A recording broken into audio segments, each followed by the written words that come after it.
Design really is about telling a story. It's about how you can connect the story or your vision into something that is tangible and functional. I'm a big multitasker. I'm a designer, I'm a teacher, I'm a school administrator, I'm also a business owner. So really a little bit of everything.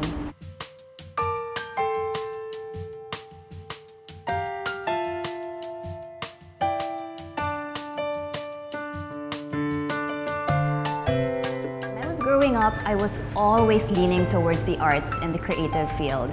As much as I could, I would always take the opportunity to take a painting class, to take a drawing class. And I realized that all the hobbies that I did have, they actually did end up becoming my career.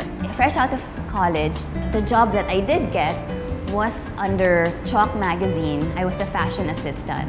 And that was my first real introduction into the fashion industry. After that, I went to study in Milan. I went to Istituto Marangoni. I took a master's program in fashion accessories design. I was the type that I would dress up based on the bag that I wanted to wear for the day. So even in college, I was known for that.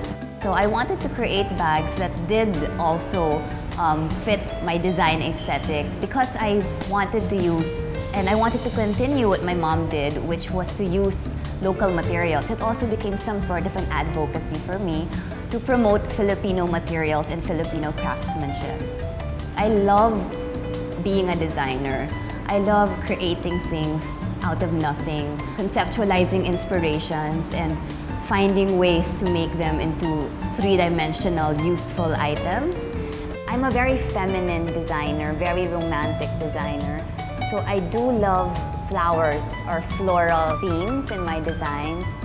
I also love anything that's glamorous and sophisticated. I like learning about how other designers also work. So notable designers such as Chanel, Gucci, they really give you an insight on how the designer thinks. Even coffee table books of like art movements, they have one on the art movement impressionism is something that I really like because of the softness and the muteness of the colors. I took fashion design and I didn't take fashion business. That's why I do rely a lot on fashion business books. And they have books on how to manage a fashion company. Every time you design something, you will notice that there will be certain similarities between each collection and the next. There's going to be a factor that will tie them all in, and that is what spells what your design DNA is. I really believe that any designer, they develop their aesthetic by their personality. Second, it's their exposure, what they see, what they're surrounded by. It's also their experiences. All of that will come out in your design aesthetic. Style is something that really is part of everyone's personality. You know, a person has their own style of talking, their own style of walking, their own style of dressing, of course, their own style of writing. So it's something that really defines a person. It's a reflection of your values, your convictions, and you have to know all of that. These are all reflections of who you are, and they are all connected in reflecting your personality.